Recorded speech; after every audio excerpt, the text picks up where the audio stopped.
go live. All right, and I'm gonna put something in the screen, and then I will run and take it. This one. All right, and then.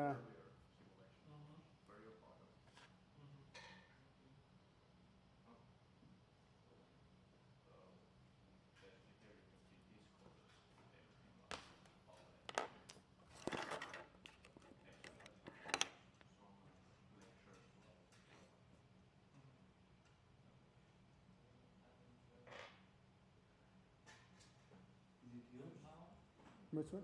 Yeah, it's mine. You might just throw it away. No, it's so strange. I've never seen you without the backpack. Yeah, I know. But I have that kind of the back too. Okay, so I'm gonna go like this.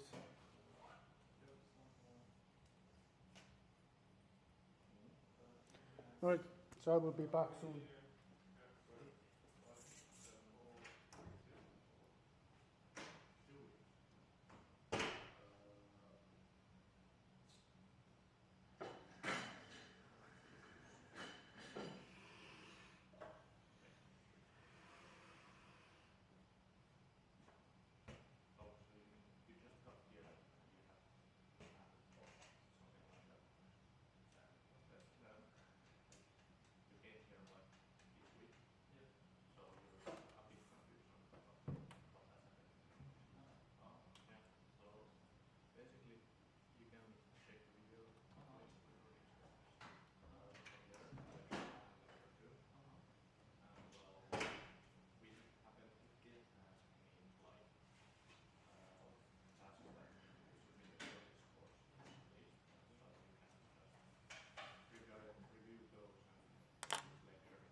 Okay, so here's the last piece. This one.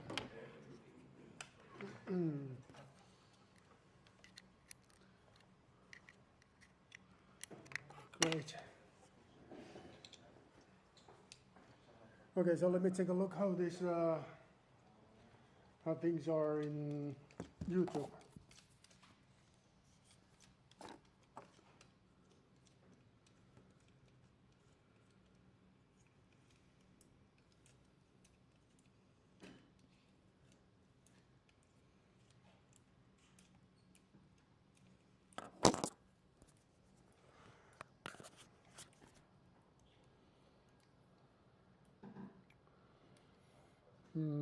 Here.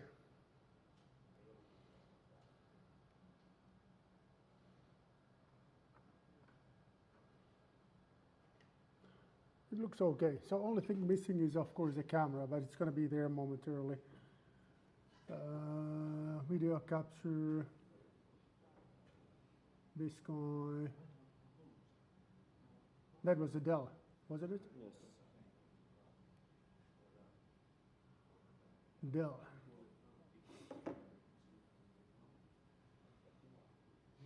Yep, there it is. All done. All done. I just need to, no, that needs to be moved this much. And then it's perfect. A little bit more. Very good. Can you stand up? Yes, please.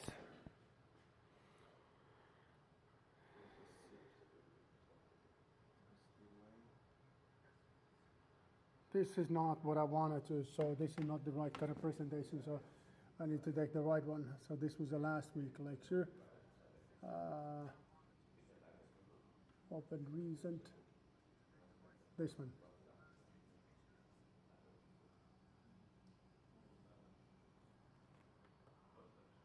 Okay, so you guys, are you good to go? We did that just behind. So the camera up.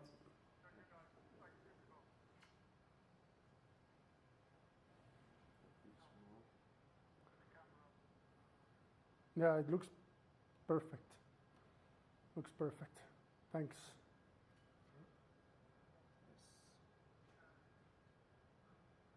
Thank you, Mustafa. We're going to close at 11:50. 11:50. Okay, respect. Hey, is lecture number 3, week 5. This is going to be the highlight of the week. At least it is a highlight of my week, because finally I have some good number of people that are having no other choice than listen to me. This is not happening that often in my life, but I take, enjoying that big time, really big time. And thanks for coming over, and thanks for participating. Let me take a look at the online participants. There are more online participants than people here in the lecture room. So what happens today is going to be fun stuff. So we're going to step into an entirely new world, which is called flexible multibody dynamics. We know a little bit about that world already, because we learned about the method where we're taking these rigid bodies, connecting them together via string elements, which is a method called lump mass approach. This is something that you know already, but it's not very useful approach. It's something that is not actually used much in a practical engineering life, because it comes with a certain problems, which I will explain to you momentarily. The method that is more used is that you take your finite element model and you combine that with the multi-body system dynamics. So then you can make a use of the kind of the strong parts of the multi-body system dynamics, which is the capability to describe large rotations and translations, and the finite element, which when you use that in a structural dynamic, let me correct myself, structural strength analysis is very good to describe the deformations. So now we're going to put them in the same package, and that's going to be something we can learn, and it's going to give you a nice overview about many different things, including the model reduction techniques, how we can move from one space to another space, how we can move from nodal space to the modal space, what is an eigenvalue analysis, and what are the values of what are the eigenvectors and how you should make an interpretation about eigenvalues and eigenvectors. And then a little bit about how exactly is the models of flexible bodies. So that's what follows. And I think we can advance quite a bit this week. I'm hoping that we can discuss about the big picture, quite a bit about the big picture. Then we're moving on to the finite element modeling. And I would like you to be aware of the basics of finite element modeling and where is that the finite elements are coming from and how you can create the one, what's like internal soul of finite elements.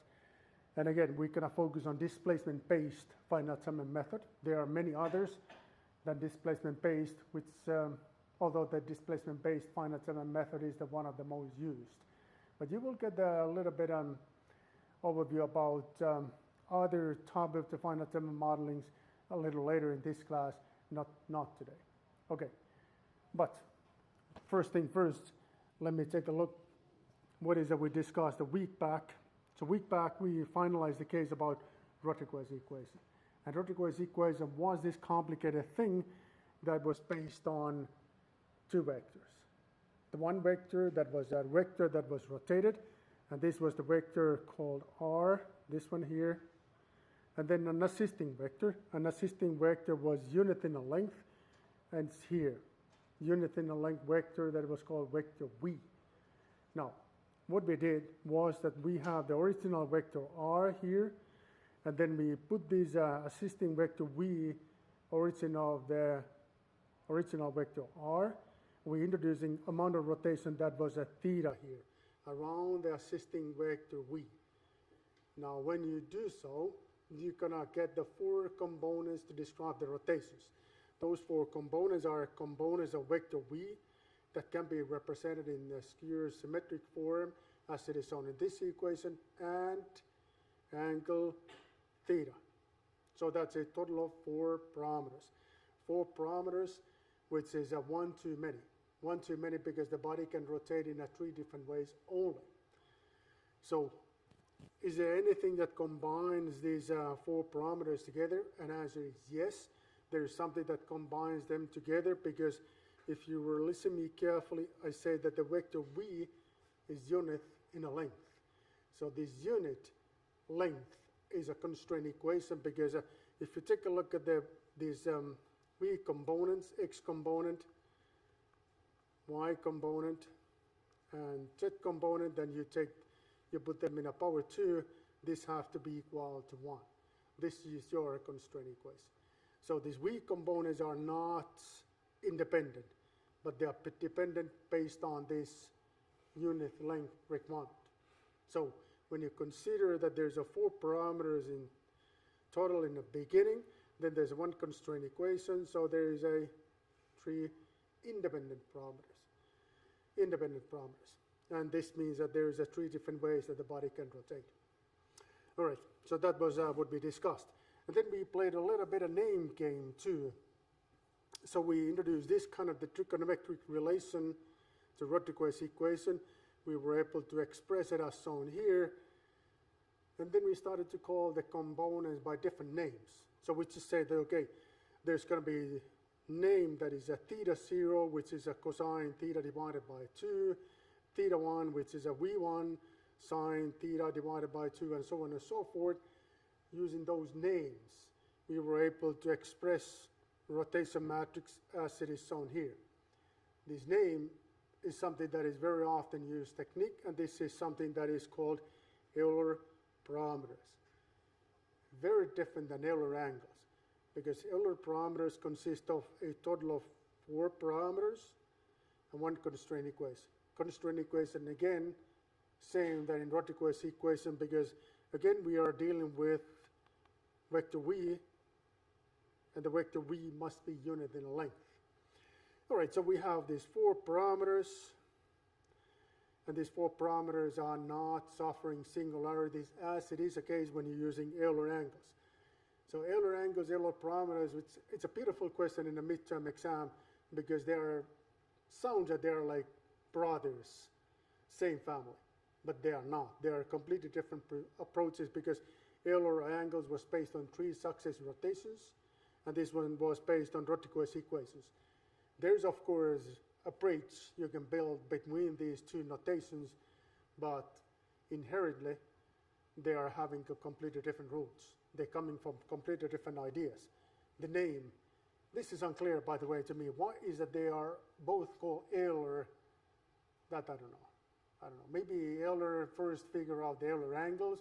Later, he realized that this is not the good way to go because it is suffering the singularities, and then he developed the Euler parameters.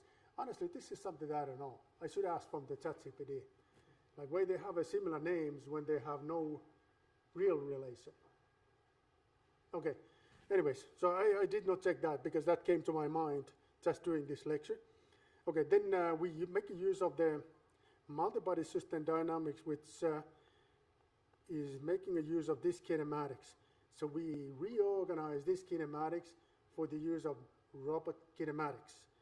And you can make that happen in a way that you take the rotation matrix, which is a matrix having the dimension 3 by 3, and translation, which is a vector of 3 components, and you relocate these components as shown in this 4 by 4 transformation matrix.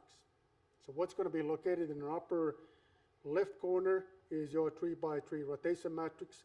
This is going to be your vector of 3 components, and what is left is a 1 row where you can simply set that row to be zeros, except that the diagonal component needs to be 1.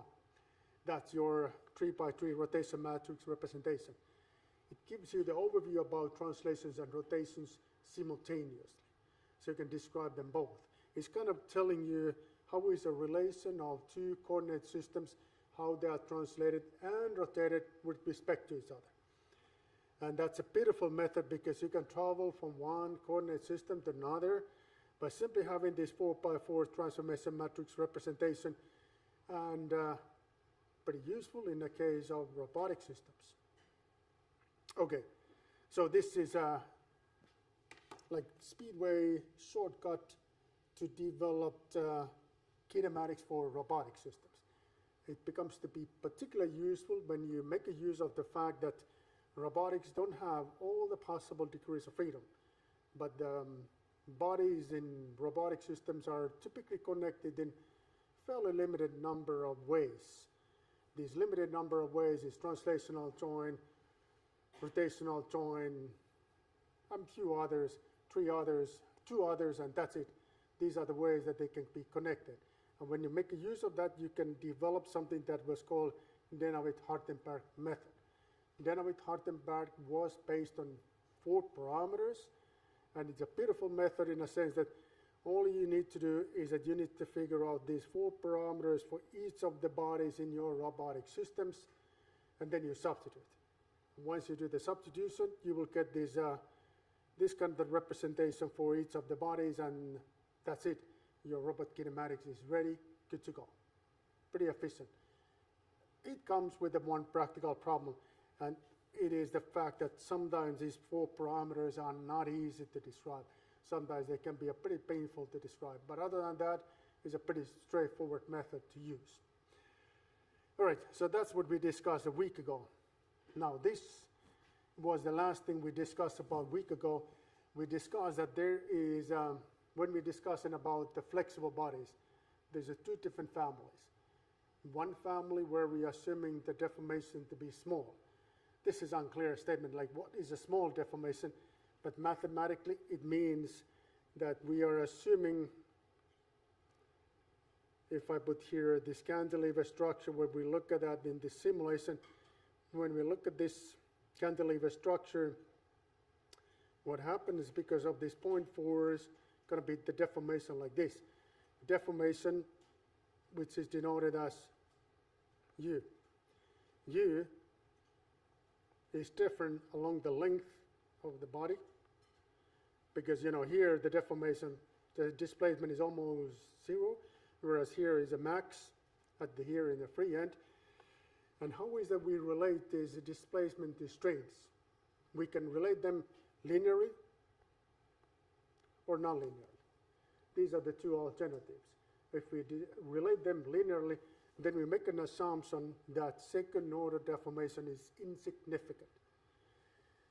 And it is insignificant if you deal with a small deformation. And again, I'm a little bit unclear because I'm not saying like, where's the limit? There's no limit. You can use this linear relation as much as you want, but it becomes to be unrealistic in a certain cases when the deformation becomes to be large. In this cantilever structure, it was simply the case when the deformation is really large, the deformation looked like this. And it looked like that because this free end remains in a loading line. This is not what's going to happen in reality. Instead, it's going to be something like this. And there's going to be deformation also in this axial direction. That deformation you can only account when you relate displacement and strain nonlinear manner. Now, in this animation, let me see if I can run this again. Okay, it runs again. You know, we have two cantilever structures where there's a pendulum at the end of the cantilever beam. One is making the linear assumption, another one is making nonlinear. I think it is clear to you, because the one that is further off, that's going to be linear. How do I know that? This is a nonlinear. Excuse me, this is a linear, because obviously when this cantilever structure goes up and down, it remains in a loading line. And that's why the pendulum is not started to vibrate. This one here, instead, having the nonlinear relation, because obviously it goes in a track like or orbit like this. And because of this, these pendulums started to go back and forth, and that's why they are different. So let me try to see this one more time.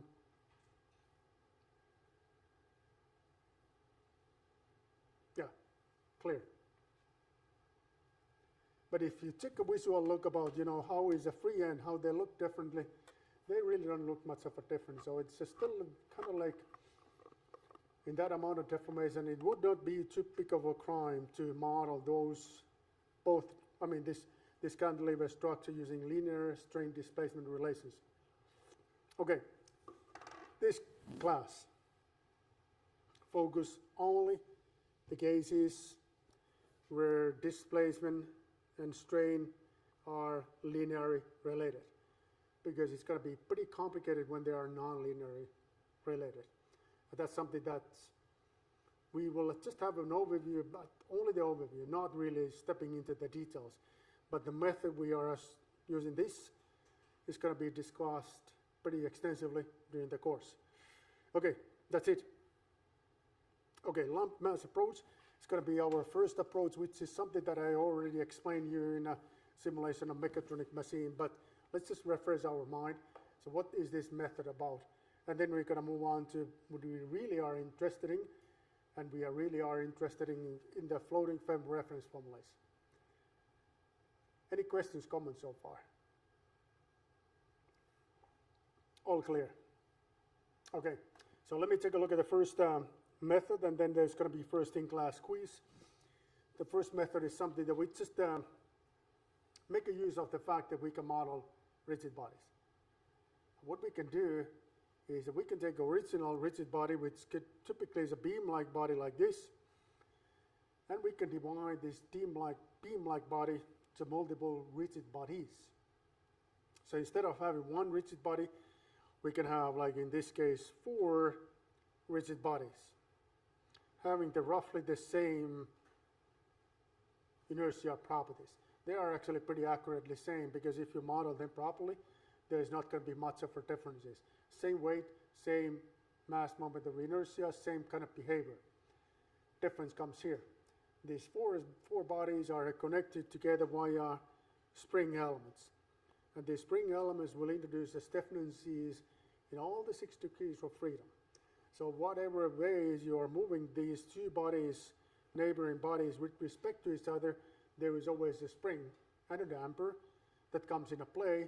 Try to put them back to undeformed configuration. This is kind of beautiful method and is simple to use, because you can make a use of the rigid multibody dynamics. You don't need to change your formulation at all.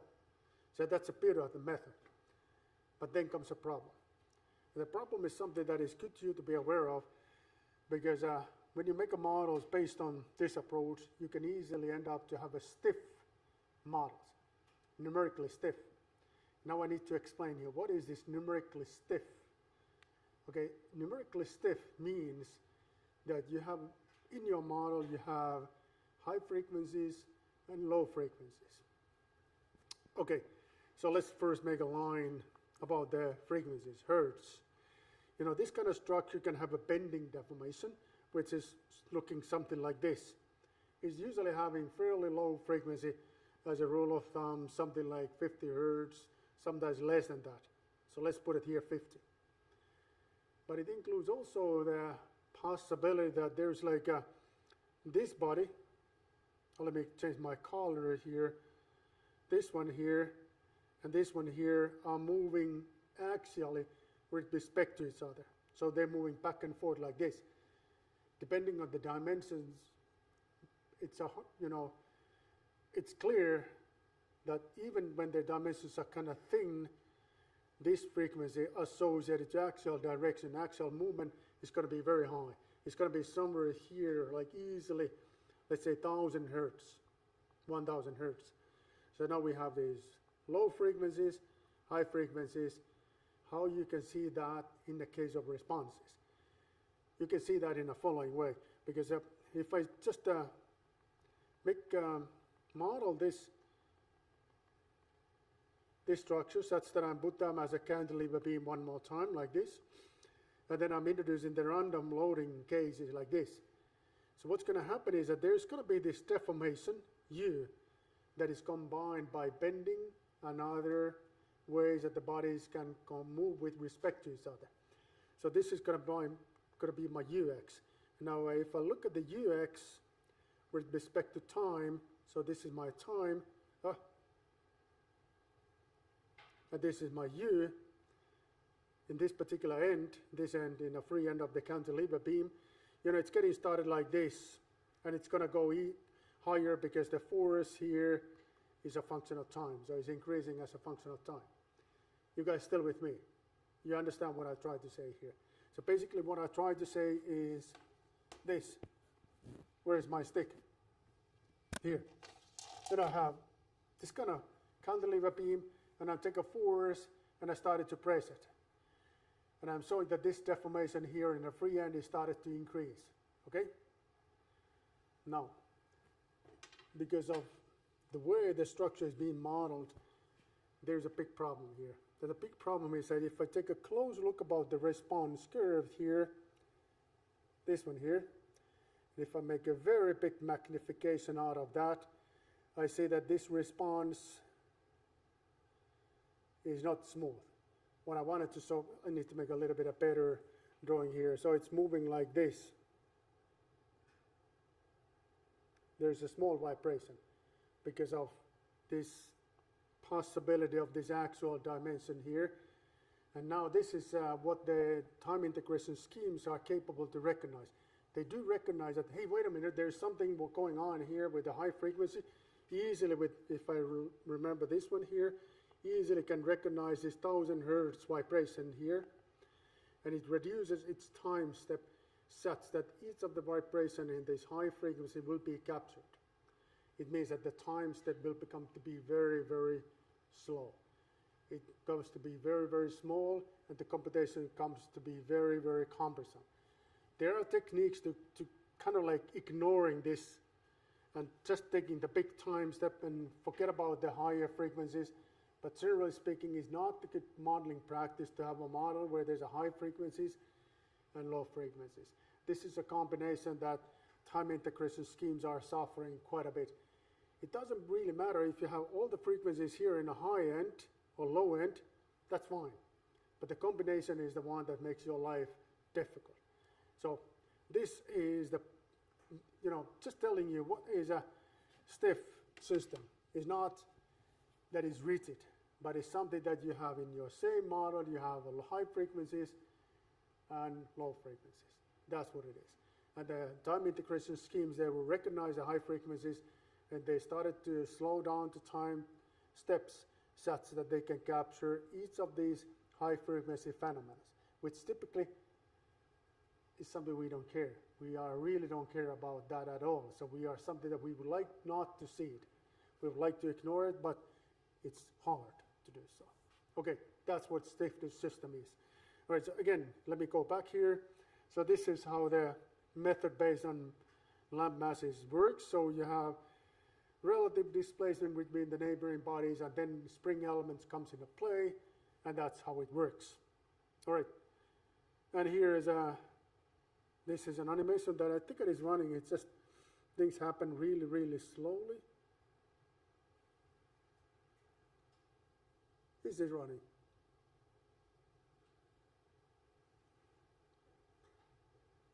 Can you see any movement? Not really. Is it running now? Huh. Let me try one more time because I made it yesterday. All right, so not willing to run. Example, it was running.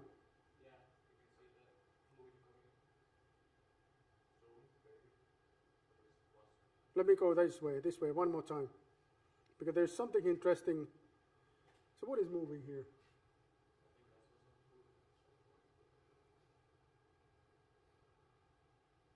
I see no motion whatsoever.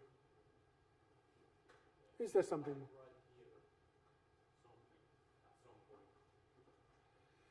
Okay, let me click one more time.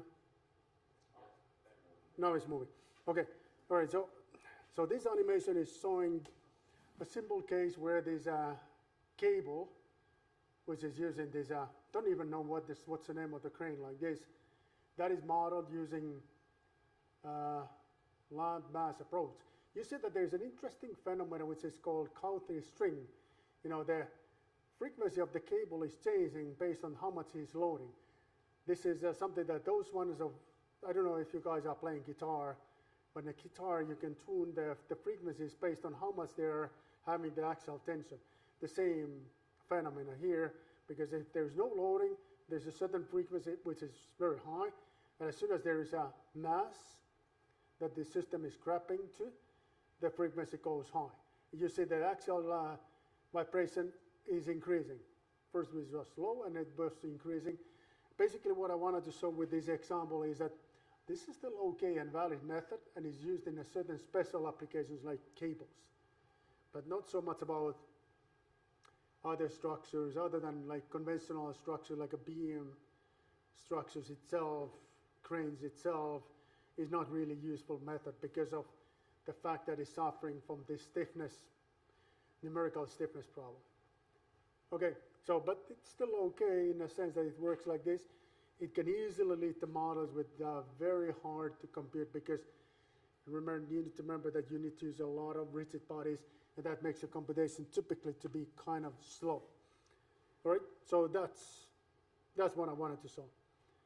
Okay, computationally expensive because there's a lot of bodies.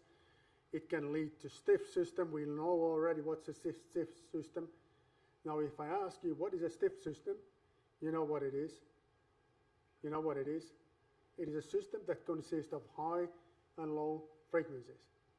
Stiff system is a system that consists of high and low frequencies. Okay? Can be applied mainly for beam-like structures. Material damping is simple, easy to implement. Simple theory, that's what it is. Okay, my first in-class quiz of today is this one. What a big surprise. Numerically stiff system means that the system contains low and high frequencies. System contains high frequencies only. That all the bodies are assumed to be rigid. That some of the bodies are assumed to be flexible. And now what I need to do is that I need to put it on. I need to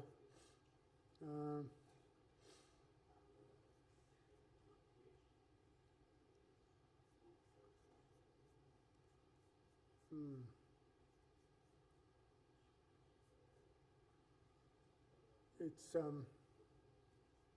this one. Oh, it is on. It is on.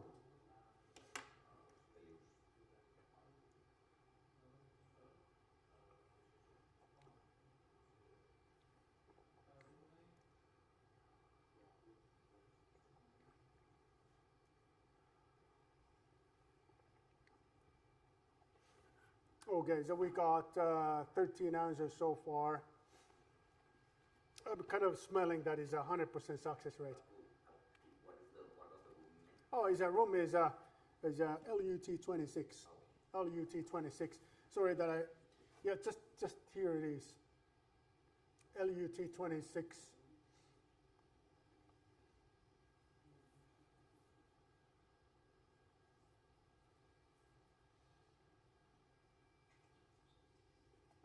Okay, so let me take a look at this and then we're going to move forward and then we start discussing about floating frame reference formulas. 30 online participants. Here we have 10 people in our lecture room. So I'm expecting like 40, yeah, I don't know if we're really going to collect 40 answers. Maybe not that many.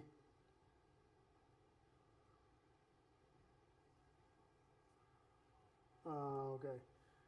Okay, 25 answers. What's up with it? Why no more? Why is that? Okay, now the number is counting, coming up.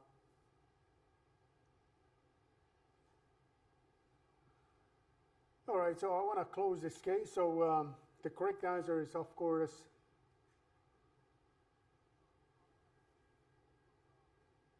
how the number is coming down to. So how did this possible that? Okay, so correct answer is A.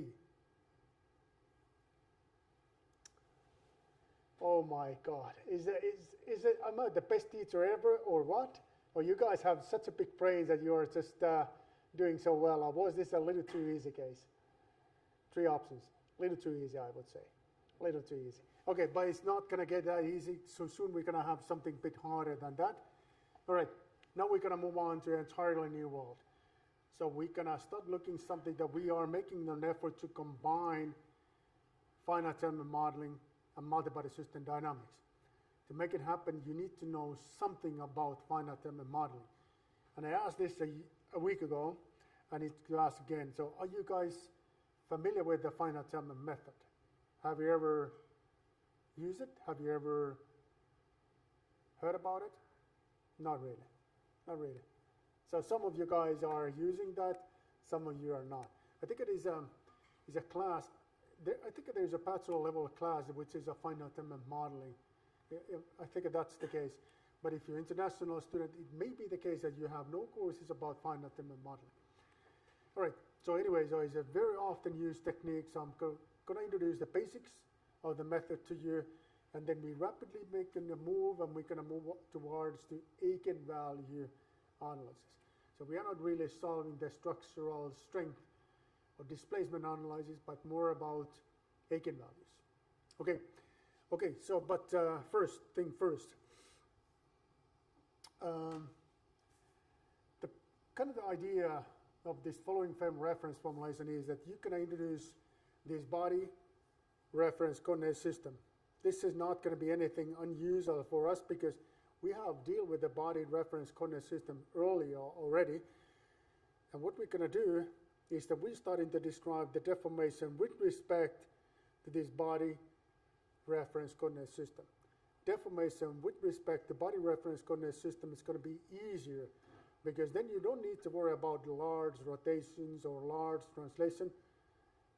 Translation is not going to be a big problem, but the rotations, they are a big problem to describe that. And you can model the deformation using the most used method, which is called the finite element method. And that's basically what we are going to what we're going to do here. So we're going to use a finite element approach, and it's like the title says, it is an approach that we are going and discretizing the original structure to elements.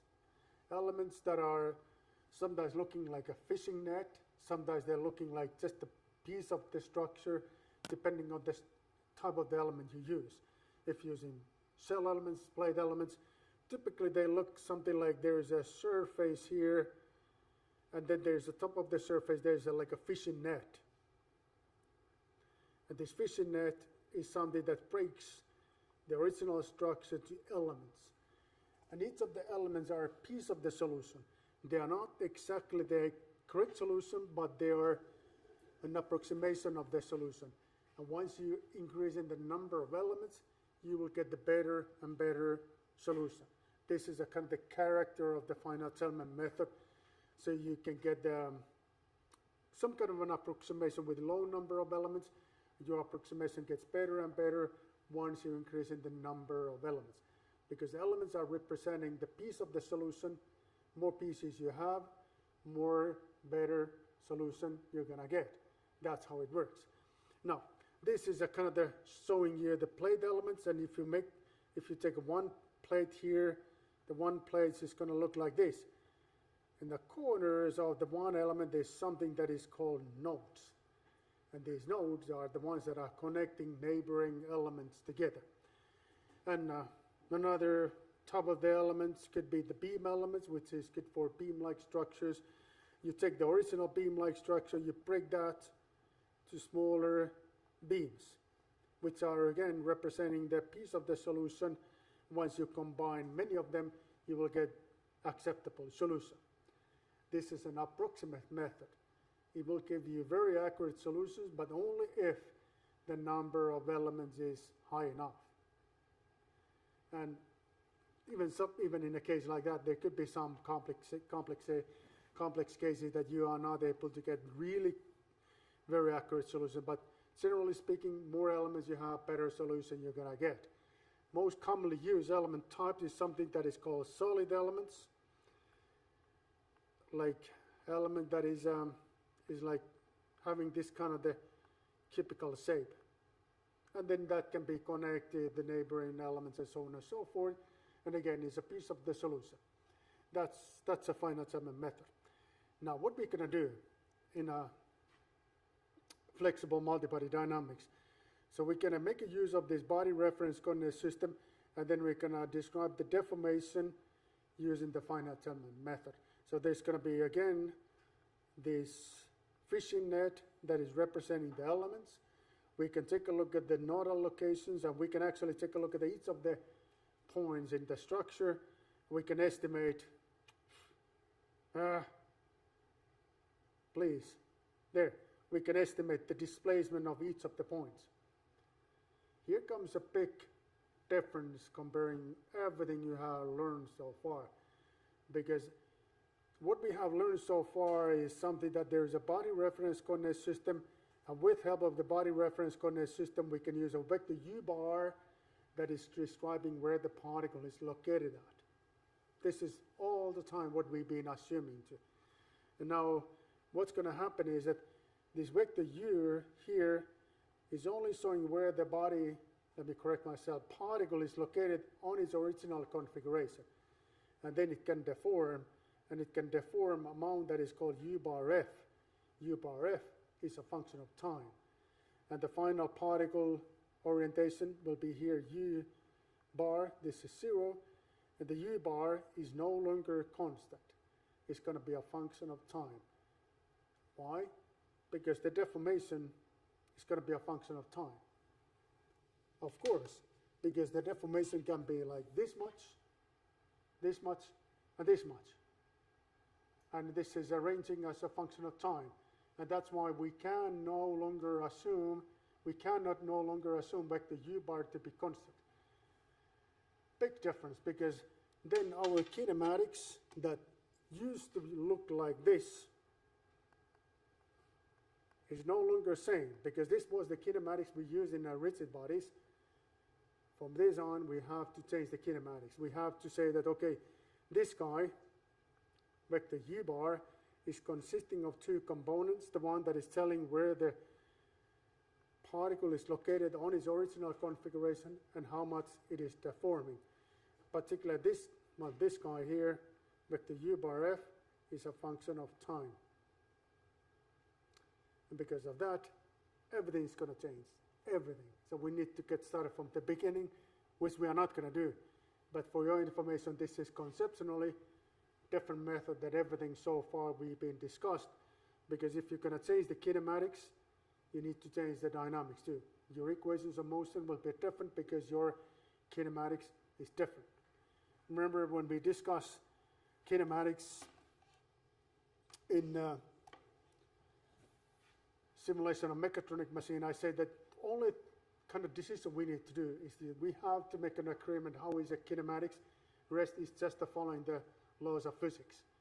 Here the same thing, but now when we change the kinematics, we need to follow the laws of physics again, and we need to redo everything again.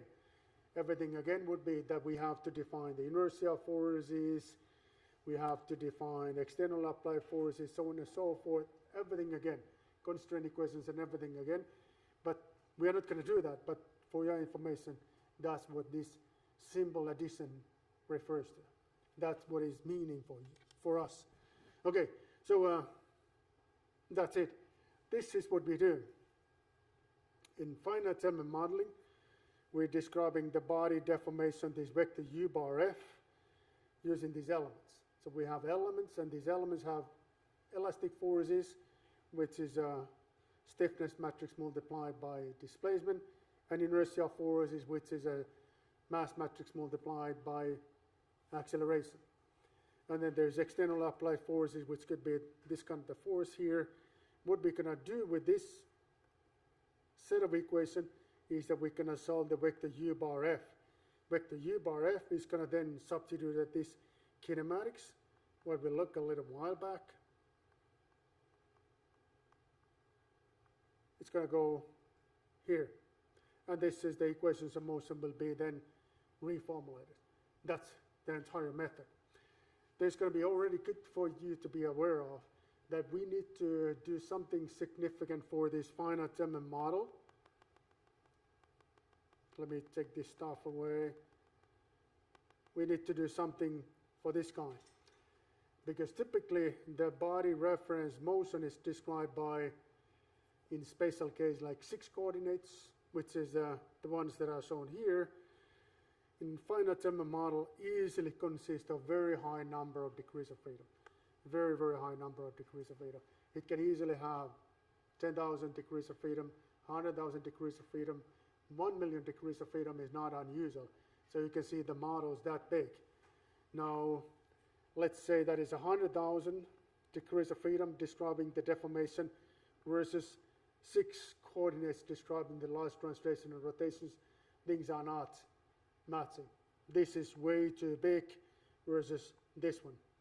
So we need to do something for this 100,000. What we need to do it is something called model reduction technique. Model reduction technique is like what the title implies, we are reducing the model size. So we need to come down from 100,000 typically to 20, something like that. So it's a really radical reduction we're going to introduce. Radical reduction, which is going to be something we're going to discuss maybe a little later, not today, but next week, Monday. Now, here's what I'm proposing. Let's have a short break, short one, like just 5 minutes, and then we're going to continue with the story of finite element modeling. And I'm going to introduce you a little bit like the basics of the finite element. Let me see what I have here. Here is like basics of the basic of finite element, and here are the questions that I can ask. So how that sounds? Okay, so it sounds okay. We're going to get something like this simple element. This is an element that is only capable to deform in actual direction. Spring element, if you want to call that. But we are not going to model this as a spring, but we model that using polynomials. Because polynomials are the ones that are the soul of the finite element method. It's not about the springs. That's, if you heard about that, you know, it's the springs that are combined together. Finite element method is not about that. It's about polynomials. And then I have a story to tell about my life and polynomials, and it's a miserable story. Okay, all right. 5 minutes, 5 minutes.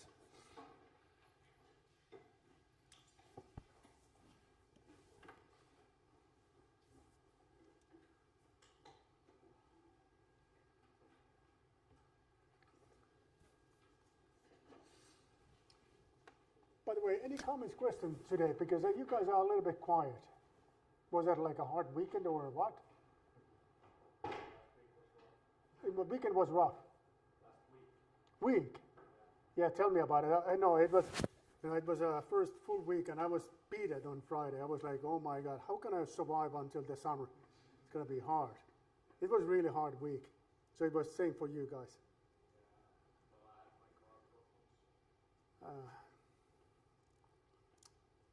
Okay. That too. I recommend you guys to get the bicycle.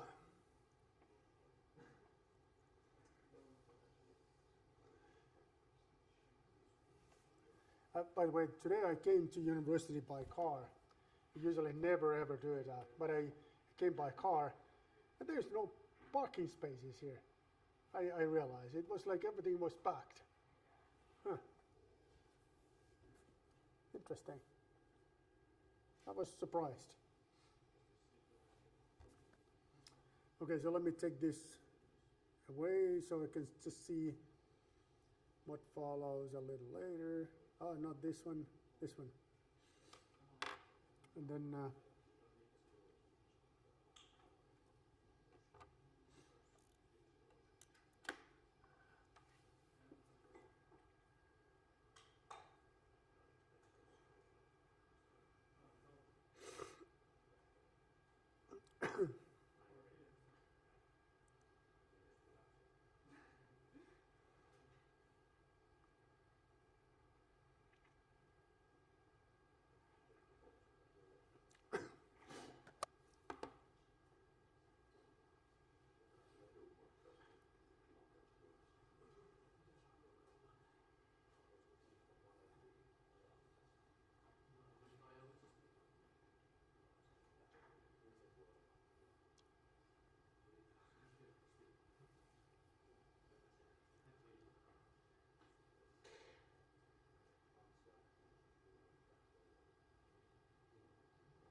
by the way, are you guys aware that there's going to be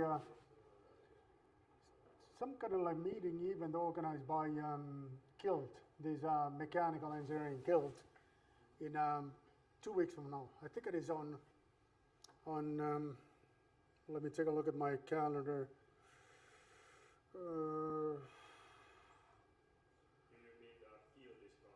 Correct, that one. I highly recommend to participate, because if you have any complaints, that's the good place to complain about how is your life, and not so much about how is your life, but if you have something against the teaching style, teachers, facilities, whatever, this is the good place to go and complain. And you can make a difference in your life if you complain. If you just say that, okay, it's a pitiful life, then there will be no changes. So it's going to be on 3rd of February at, is it at 10 o'clock?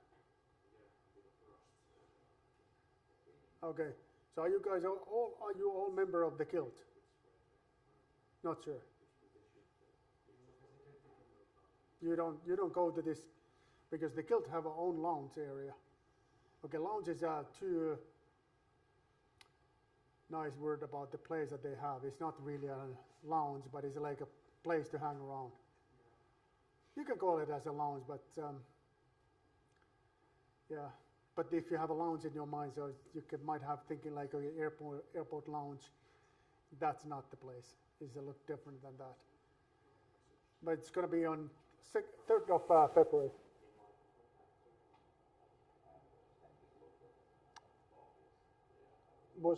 I'm not sure if it is already, if the place is already mentioned, but I think they reserve usually a lecture room for that purpose.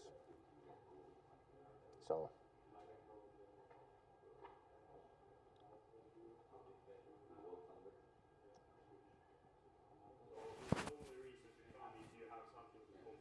No. We can also, because we can also organize some, we can also have some plans about how we can make life more pleasant. You know, what are the ways that maybe the department can come and help you guys, and if there's any ways that we can come and help you. Yeah. Something like that. Something like that. Yep. It is my big dream to have a guild first time in this university that is a really super international guild, because right now I understand that most of the international students are not participating heavily to guild activities. So you guys are maybe aware of what is a guild, but you don't really participate in that so much. And I would really love to see the guild that is like everything in English and is international and everything. That would make me crying because of the happiness. I would be crying for sure if that's going to happen. Yeah, so we'll see. So but again, this is something that I recommend all the students to participate. Again, it's going to be on February 3rd at 10 o'clock. I will give you more instructions next week. All right. Also, I learned that it's a bit surprising to me that only the bachelor level students are active in a guild. And the master level students are already so busy with other activities that usually do not participate much of a guild activities. Is that, what about you guys? Are you still involved with the guild or not so much? Events.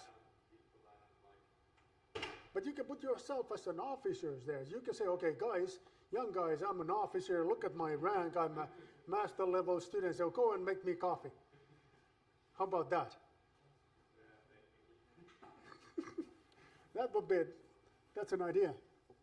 Think about that. All right, so we're going back to lectures, and let me put my this guy on. This one on. All right. I need to double check that it looks okay in YouTube.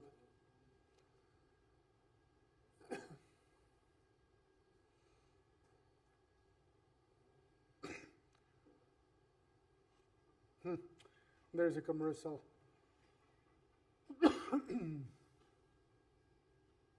Another commercial. No, skip that.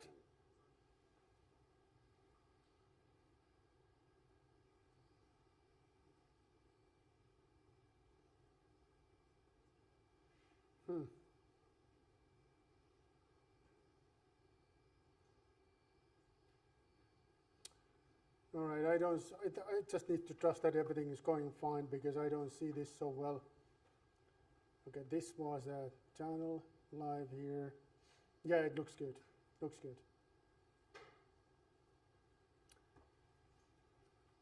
And somebody was correcting me that it is this week is week 4. Sorry about that. My first slide was incorrect. Okay, so we're gonna look at the floating firm reference formulation. And we're going to get started with this guy. So let me just correct. This is what we're going to aim for. We're going to first look at how is the finite element modeling. Once we're clear with that, then we're going to go back with the multi-body system dynamics, and then we have our entire package ready. Okay, and here are the few examples. Let me see if those animations are running. So a little bit about how the structures are modeled as a flexible bodies. Oh yeah, that works. Okay, one is called three-dimensional crankshaft mechanism, and you see the connection rod is modeled as a flexible body. Another one is a telescope arm, and the arm that is going off from the telescope is modeled as a flexible body. So these are the couple examples, like a little bit theoretical examples, where you can make use of flexible bodies. But generally speaking, there's a lot of cases that the structures need to be modeled as a flexible bodies. 2 reasons for that. They may be deformation significant enough that is contributing to system dynamics a lot. Then you need to model as a flexible bodies, or alternatively, you may be interested about strains and stresses. And if you really want to get out of the strains and stresses from your finite element model, then again, you need to make a use of your finite element models. Those are the 2 alternatives. two cases where it makes sense to model structures as a flexible bodies. Remember, I think I mentioned you earlier that a few years back we had a project about how to estimate the bone strengthening process. We modeled the bone structure, human bone structure, as a flexible bodies, not because it's deforming so much. Bones are not really deforming much at all. But if you really want to dive into the strains and stresses, then you need to model those as a flexible bodies. And we use exactly this technique called floating femoral reference formulation. And what we did was that we asked volunteers, our doctoral students, those are always volunteers, the volunteers participated, and we scanned their bones using MRIs and CTs. So we're using these two scanning information, we were able to put together a finite element model of their bones. We were able to get the densities of their bones, and then once we got the bones ready, then we put those as a part of the multi-body model, and then we make different kind of exercises to see how the strains and strain rates during the exercise. And those were interpreted by medical doctors to telling, okay, this kind of exercise is optimum for bone strengthening process perspectives, and this kind of exercise is maybe not so great. What's up with this thing now? Why it is blinking? Why? It was fine just a little while back, and now it started to blinking. Okay, this is what I already explained here. So we're gonna use a finite element method. So it's something that is based on, it says element, so it consists of elements. And elements are connected together in nodal locations. And so the nodal locations are like dots that are having the certain number of degrees of freedom. These dots can move in different ways with respect to reference coordinate system. They can translate, they maybe rotate, and so on and so forth. So they have a number of degrees of freedom, which is typically because of the deformation with respect to this reference coordinate system. Okay, and then we have a multiple number of different kind of elements, different types, and this is how we're modeling the structures. Now, that's basically finite element method. These are the questions, so we're going to focus on the polynomials. Explain how the polynomials can be used in approximation displacements in finite element method. Explain also how safe functions can be derived, because safe functions are kind of like a soul of their finite elements, and these souls are coming from polynomials. Okay, then role of Pascal triangle. This is something we're going to discuss maybe next week, maybe this week. We'll see that, what the convergency rate means. Convergency rate, already for you to know that finite element models are evaluated based on the number of degrees of freedom. These degrees of freedom, like how many nodes you have in your structure and how many degrees of freedom each of the nodes have. You put these numbers together, and then you have an entire number of degrees of freedom in your system. Typically, finite element models are behaving such that this is a number of nodes.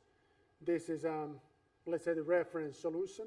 Reference solution is this one here. Once you have low number of degrees of freedom, your solution is not very good. You can get the solution that is like here, but it started to going towards the correct solution rapidly, like this. How rapidly this happens, how many degrees of freedom you need to get the acceptable solution is called convergency rate. Like how fast, or let's say how low or high number of degrees of freedom you need to get good and acceptable solution. We're going to revisit this topic a little later, but this is already for your information, because I said that solutions are getting better and better once you increase in the number of the elements. This is exactly how it works, but sometimes, and pretty soon, that when you increase in the number of elements, their solutions is not going to change much anymore. The changes are insignificant. They will increase, solution is getting better all the time, but then you can only see the change in a 10th digit or something like that. Doesn't make any difference anymore at all. Okay, now, we're going to take a look at the finite element method screen. So it's a little dark. So something is off in the screen. Let me take a look. It's a little dark. Oh yeah, it's a little dark. How come it's dark? Okay, let me take this off. No, it's still dark. Huh.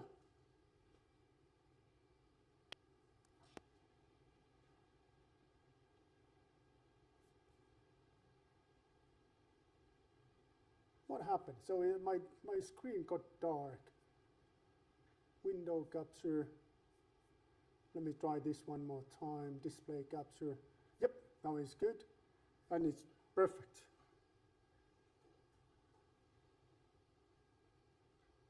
And it's static. Yep. It fixed. I don't know what I explained earlier than this. I just saw this convergence stuff, but I will get back to this convergence later, probably next week. And now, here's what we're going to do the following. So we're going to look at the symbol element, which is an element that consists of two nodes. These are the two locations where the element can be connected to neighboring elements. And this element is very simple. This is an element where these nodes have 1 degrees of freedom. And 1 degree of freedom is that they can move back and forth. Okay, now somebody's already, but is it like a 2 degrees of freedom then because they can move left and right? No, it's still a 1 degree of freedom because if they move, this is a positive direction. Let's say the right is a positive direction, left is a negative direction, but it's still the same degrees of freedom. Same numerical value that is telling, well, kind of like the same way that I can tell, I can give a number like, okay, the displacement here could be 0.1 or minus 0.1, so it's still the same degrees of freedom. So the element node can move only in axial direction back and forth. So this is a finite element that consists of a total of 2 degrees of freedom. One here, another one here. So those together will be 2. What we're going to do then is that we're going to approximate the life internally. And this is what the finite element method is all about. So we always approximate the life internally. Internally means how is the life between these nodal locations. And the way we can approximate the life internally, we can make a use of the polynomials. Okay, now we have 2 degrees of freedom, so we can make a use of the polynomial that consists of 2 unknowns. The simplest possible polynomial for that particular purpose will be something that there's a constant polynomial component called A0, and the polynomial component A1, that is a function of x. X here is a coordinate along the length of the element. Okay, so now in this polynomial expression, you see that this is describing my displacement along the length, x-coordinate axis. So this is basically my kinematics. This is the kinematics of finite element method, because obviously it can describe the displacement in each of the location between these 2 extremes. And again, 2 extremes are nodal locations. Makes sense? Makes sense. Okay. Now, if I would add one more node here in the middle, let's say that I want to have a little bit of different configuration. I would like to have a node in the middle, which is not the node that you can connect another element, but is an internal degrees of freedom for this element. Then I would have 3 degrees of freedom. Then I need to add something to my polynomials because I don't have enough unknowns here. So I have to add one more component here, which is called A2 multiplied by x power 2. Like this. If I would have more degrees of freedom such that they can move not just the axial direction but transverse direction, which will be y direction here, then I can select the polynomial slightly differently. And this is where this Pascal's triangle comes into play. Pascal's triangle is something that looks like this. So there's, let me correct. So it's first there is like number 1 here. Then there's going to be x and y like this. There's going to be x power 2, x multiplied by y, y power 2, x power 3 like this, and so on and so forth. So it continues until forever. This is the way we can select these polynomials. We can take the polynomial selection such the way that we're just selecting, this is what we always have to select. Otherwise, we are not going to get the element that is capable to describe any kind of translations. And we have to take this component into account as well, because otherwise element is unable to describe constant strain. So we have to have those two elements, but then the rest we can select the way we want. So what I did here was that I select the second, let me correct myself, third component as this guy here, but I could select this one here as well. I could select somebody here. This could be, instead of power 2, this could be power 10. But this is the way that I can play with the internal life of the elements. And sometimes it makes sense to do this playing, because sometimes you can get the elements with a better convergency rate when you do so. And again, convergency was like how many degrees of freedom you need to have to get the acceptable solution. Like how fast your solution converts to the acceptable solution. Sometimes you can speed up the convergency rate by playing with the polynomials. This is a story we will get back next week. Okay, but what we learned so far is that we have to have this polynomial, because the polynomial is my kinematics of the element. Okay, that's what we learned. This is my kinematics. Now, this kinematics is no good. And it's no good because the unknowns here are A0 and A1. And these having no clear physical interpretation. I really don't like that at all. I want to change these unknowns to be expressed by nodal degrees of freedom. These guys. Because these have a clearer physical interpretation. I do understand clearly if this moves left and right. I understand what that means. How is the configuration if it moves left, certain number of values? That's clear. But if I got like A1 and A0, I don't really know how the deformation look like. So we have a mission here. And the mission is replace these polynomials component or polynomials coefficients that are unknown by nodal degrees of freedom, which is the one that we looked in the very beginning. How that's going to happen? It's going to happen as follows. So I'm going to first express my polynomial expansion by using two vectors, where the one is this x component and other ones are unknowns. These are the unknowns. And those will be the ones that will be replaced by nodal degrees of freedom. You guys still with me? Okay, those ones that are in a finite element class, is this going to be, this is like a little bit too simple. But soon it's going to get harder, I can promise you that. But everyone is still with me. Some of you are looking suspicious like, I don't know. Can I continue? Okay? All right, so what I do then is that I will make a use of the information that I have. I know where these nodes are located in the original configuration. First node is located in a point 0. Second node is located in a point L. This is where they are. So this is x equal to 0. This is x equal to L. I substitute that information to my polynomial expansion. I can create a relation between the nodal degrees of freedom and my polynomial unknowns.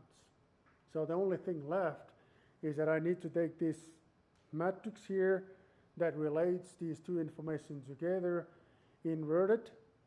Once I invert it, it's going to be looking like this. And then I'm going to take my a's, substitute it back here. And I'm going to get something that is called shape functions. Shape functions are showing the way the structure can deform. They are shaping the deformation. Shape functions. That's what they are. And I can get it when I do these mathematical manipulations, and they look like this.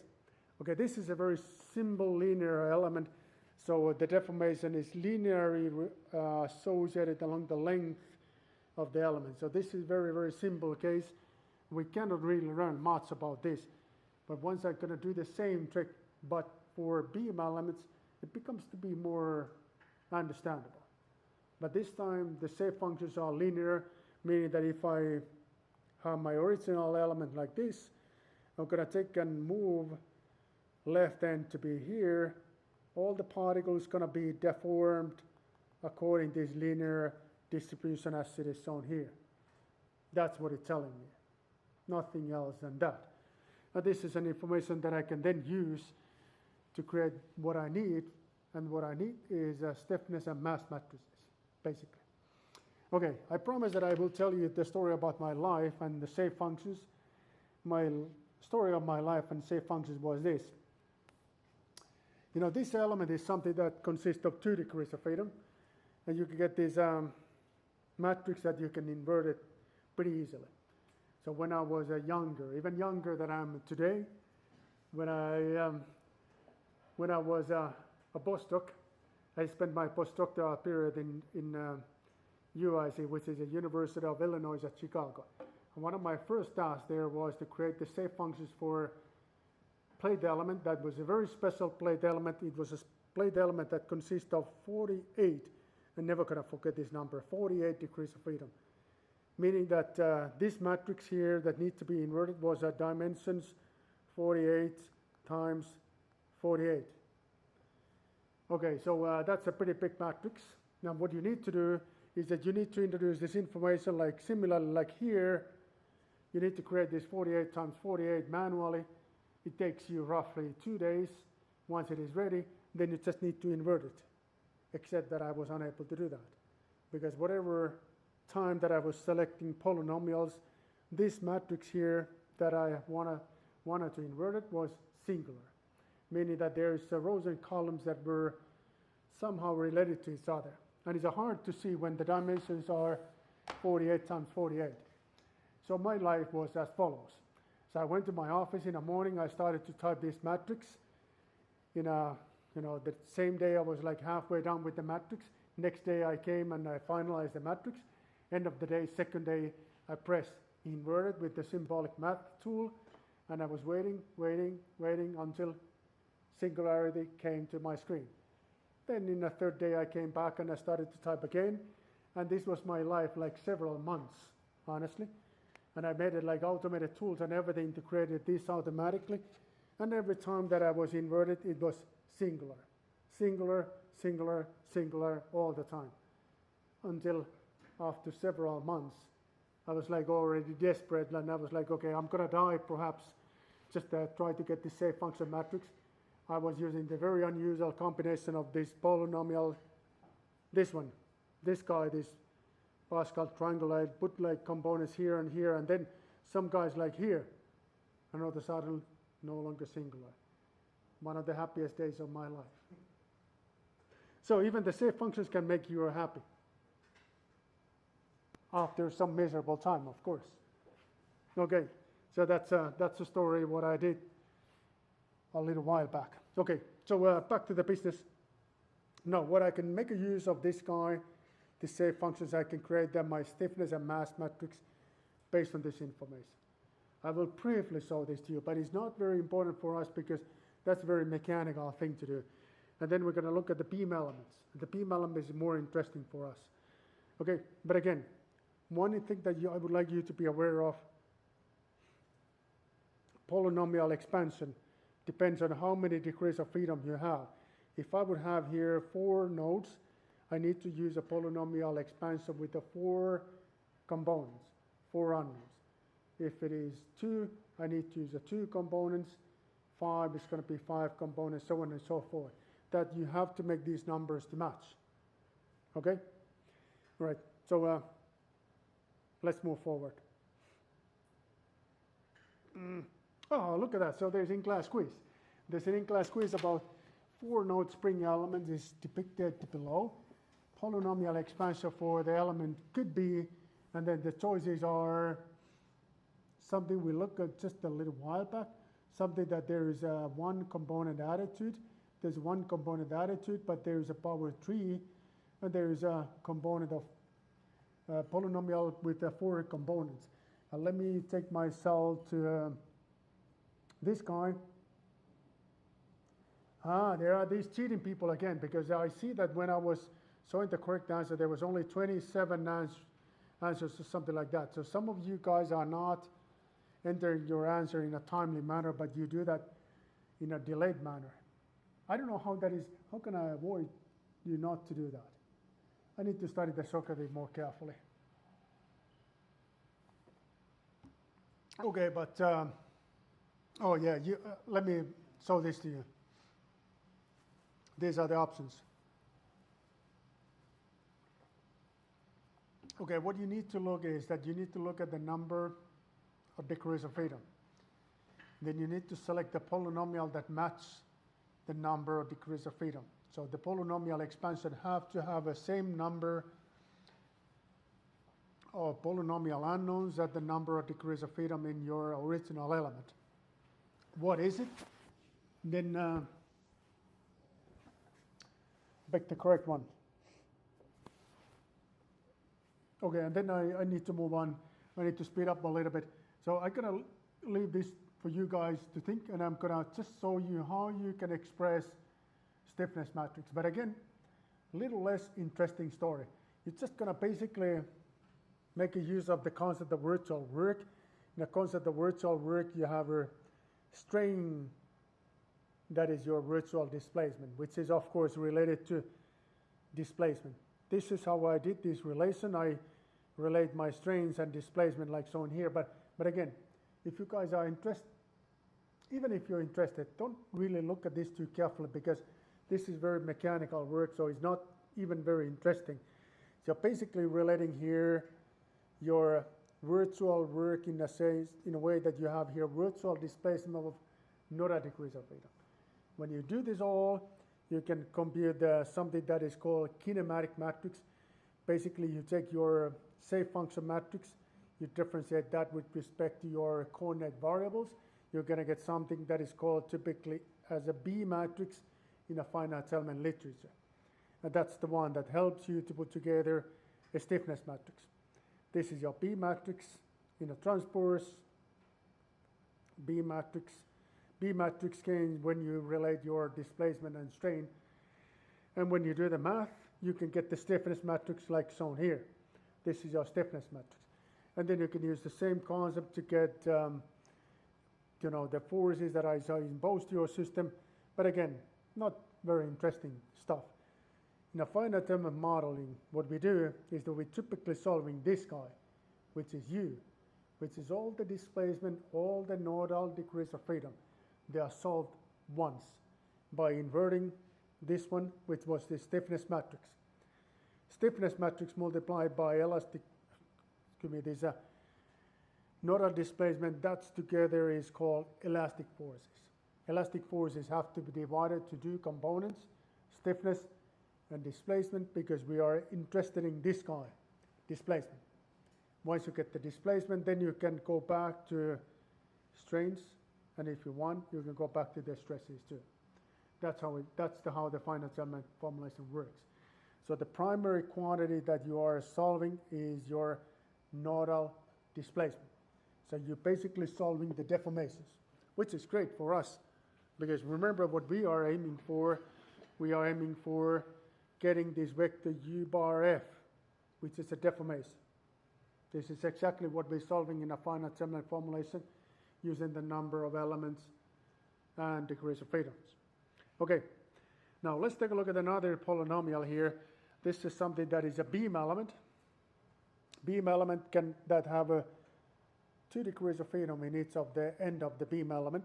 So I have a translation in a transverse direction. I have a rotation here, displacement in a transverse direction, and rotations. And this is a total of 1, 2, 3, 4 degrees of freedom.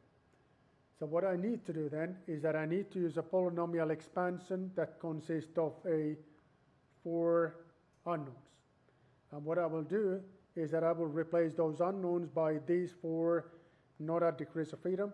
And when I do so, I'm going to get something that is called safe functions. Safe functions that are telling me that what are the capabilities, or what are the ways that the element can deform. Okay, so that's what follows. So this is my polynomial expansion.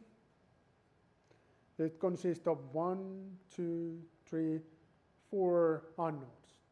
which I don't like this at all. I could make a use of this, but I don't want to do that simply because these A's are not representing anything physical. They are just numbers, which is hard to make any kind of interpretation of what they stand for. So what I wanted to do is that I wanted to replace these A's by U's. What is a U's? U's is a vector that consists of U1, which was a displacement. Better to put it here. U is a U1, which is this displacement here in the transverse direction. Then there was this rotation, and the rotation I'm computing by using slopes this time. So it was simply partial x. Then the same for 2. It's a little bit unclear. This is my rotation, rotation, displacement, displacement. This is a vector of 4 components. Now, this is an information that I know about my initial configuration, and once I build this coefficient matrix, this is the one that relates A's and U's. And then I just inverted this guy, and I'm ready to compute something that is called shape functions. Shape functions have this fantastic feature that they're orthogonal. So they are not depending on each other. They are completely independent from each other, meaning that each of them describe the one displacement way only. Here's an example. So look, remember in the beginning I have 2 nodes like this. First displacement was displacement in a transverse direction.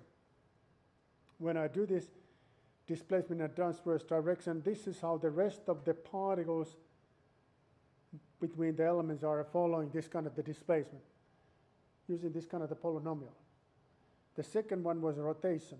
And again, look, this another degrees of freedom is 0. This is a 0 degrees of freedom, as this is a 0 degrees of freedom. Now the second polynomial is that I have this angle rotated here in this end.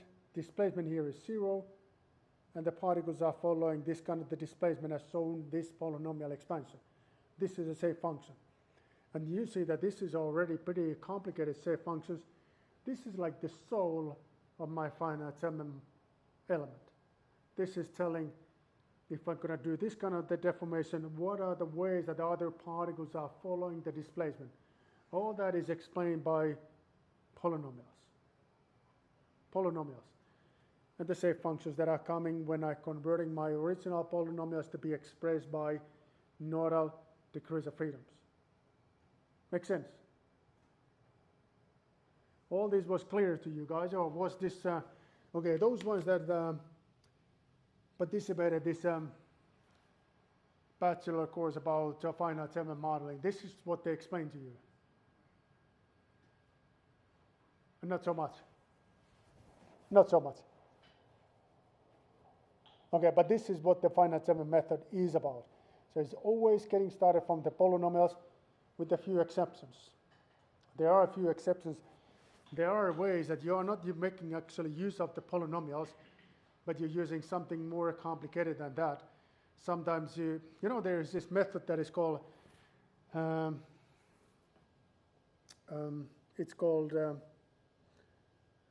isogeometric method. It's called isogeometric method, where you are not making a use of the polynomials, but you're using NURBS as a basis of your shape functions. These NURBS are standing for non-uniform rational B-splines. So they are a bit more complicated than polynomials, conventional polynomials. The beauty about the NURBS is that if you look at your CAD software, like SolidWorks and others, they drawing symbols or they drawing basis is NURBS. So they are actually based on NURBS. So if you really look like how you do the graphics, how you do the modeling in a 3D CAD modeling, that's going to be based on NURBS. And the beauty of the NURBS is that when you have the NURBS in your CAD software and your finite element software, then to transition from one to another is more straightforward. And that's why this isogeometric method is having some people very excited about it. It still comes with a certain problems, but this is one of the exceptions that you are not making use of the polynomials. All other cases is a polynomial, polynomial, polynomial, and sometimes NURBS. But again, NURBS is like, because this is rational B-spline, so there is a clear relation to polynomials too. But polynomials are never capable to describe like full circle correctly. NURBS is capable to do that. Okay, I don't know if you need to know this information, and maybe you don't care about this information, but now you know. Next time you want to show off about your skills, you can go and say, hey, somebody's using the CAD software, that how is your NURBS doing? And they're like, what? Yeah, NURBS. You know that non-rational B-splines are how they're doing, because your CAD is based on that. And they're like, awesome, really? Is it? Yes. No, maybe not. I don't know. Okay. Okay, now we using the same kind of relation, we're going to relate strain and displacement, and when we do that, we're going to get the stiffness matrix. The stiffness matrix is going to look like this. Again, I don't want you to pay attention to details.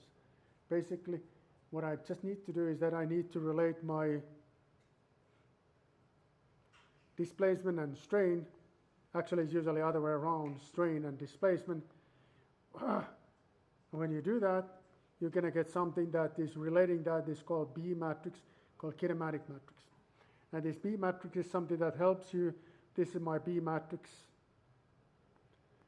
Those are the ones that you can just create the stiffness matrix just like that.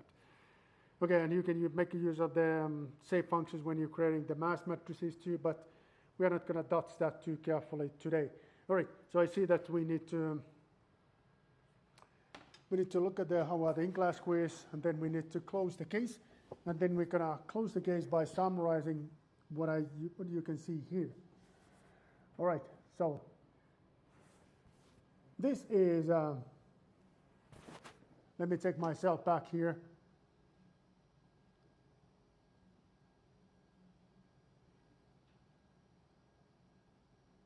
Where is it now? This one. Okay, so there's only one correct solution, and what is that?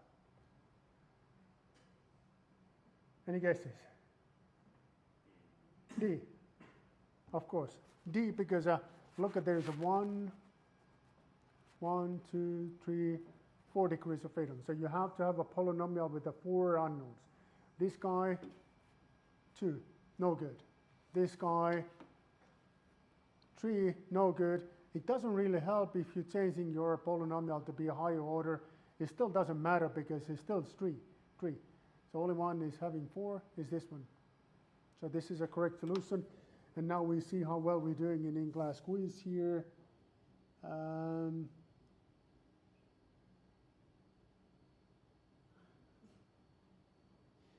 What went wrong? Okay, you were thinking it's the same. It's not the same we looked at earlier. Not the same because it was having more degrees of freedom. Internal nodes. Internal nodes, they do have this degrees of freedom. So that's why the correct answer is D, not A. Not A. Guys, go and check it out your how you see your grades from the Student Affairs Office. So you need to look into some kind of the system to see SISU. Go ahead and look yourself to SISU because last week we submitted the grades for the simulation of mechatronic machine. So it should be available now. Did you check it already? You check it already? Yes. Okay, no complaints? No complaints. No complaints. Okay, but anyways, go and take a look at the grades. And if any complaints, reach out Alfonso. Okay, right. So I promised to Mustafa we're going to close 10 to the noon. So it's 10 to the noon. Next week we're going to continue the story, which is this one. I still need to take myself back where we were in my slides.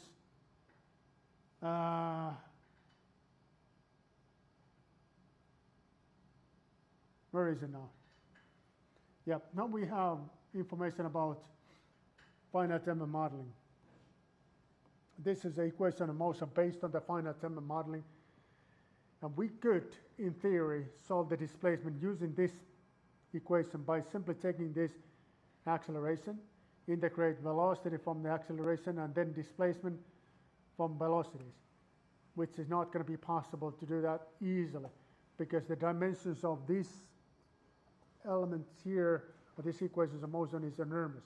So they can easily consist of hundreds of thousands of degrees of freedom. And solving hundreds of thousands of degrees of freedom each time step is not practical anymore.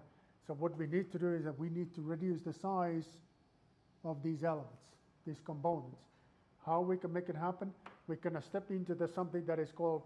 I'm gonna hold your hand, and we're gonna go together to look at the structural vibrations. So we're gonna compute something that is called eigenvalue analysis.